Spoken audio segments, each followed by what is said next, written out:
Good evening, good afternoon and good morning. Johnny V coming at you with another video. This video, it's a reveal of the HQ build that was hosted by KC at Metalmania 3D TV and PB of Retro Restorations up in Queensland there, and an invitation to those that had bought that new HQ Holden kit to build a version of that. No doubt you've watched it already on PB's channel. This is just an update on that build as I went about it and why I chose what I chose to build. Basically, it was my first car. You may have seen that from the first video I did back in last year on the 1/43rd scale version of that car. And I'll just give you a quick picture of the car I've built, and then I'll show you the model itself.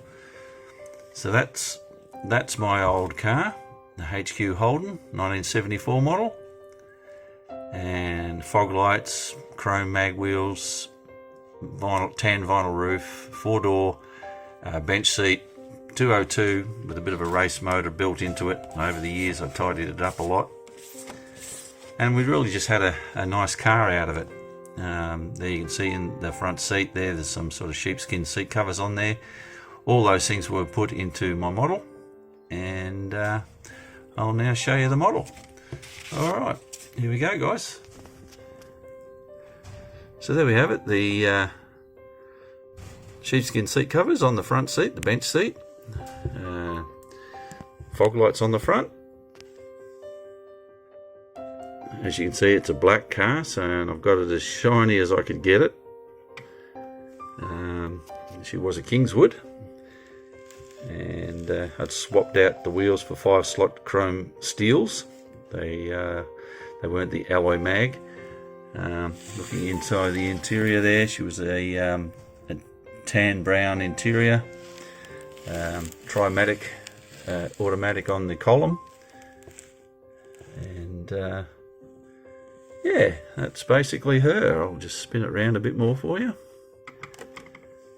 And I'd custom made a twin exhaust system on it when I bought this car. I put extractors on the motor and created a Y piece underneath that to split it to become a twin system out the back. And it's had quite a good note for a 6-cylinder. A lot of guys were a little bit perplexed as to whether it was cammed or not, and it had a mild cam in it. It's running a 350 Holly and a Yellow Terror head, which was a race head developed here in Australia by Peter Brock and Associates for Bathurst racing cars. If I can get that open, I will show you the motor.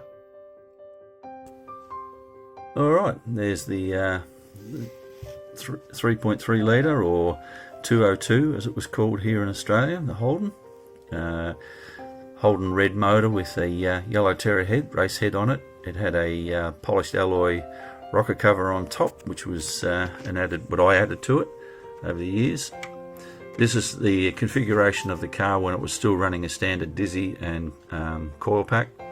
I later changed that out to electronic ignition system with a much better charge point and startup point on the car. It really did run well with that in there.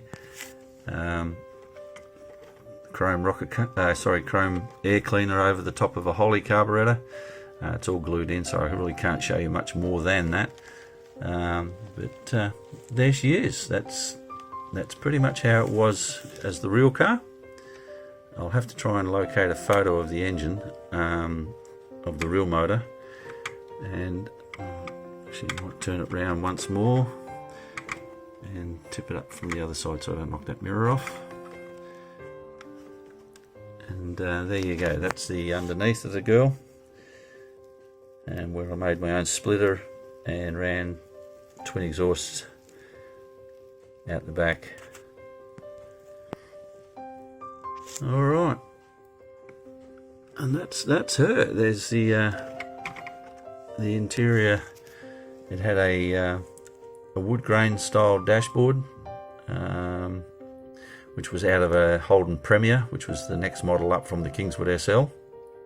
I managed to score one of those for it, and later configurations of this car, I ended up putting bucket seats in it, and changed a few things. It had a high lift air shockers on the back, which you could inflate or deflate whichever way you wanted it to go, to give it that typical 70s rake. The front springs were cut by one leaf, or sorry, not leaf, by one coil to drop that front down. That chrome trim on the bottom there is off the Premier as well, and the Statesman model. I managed to add that to this car just to customize it to my own taste. And that's it, guys. So there you have it, the Holden HQ, which was the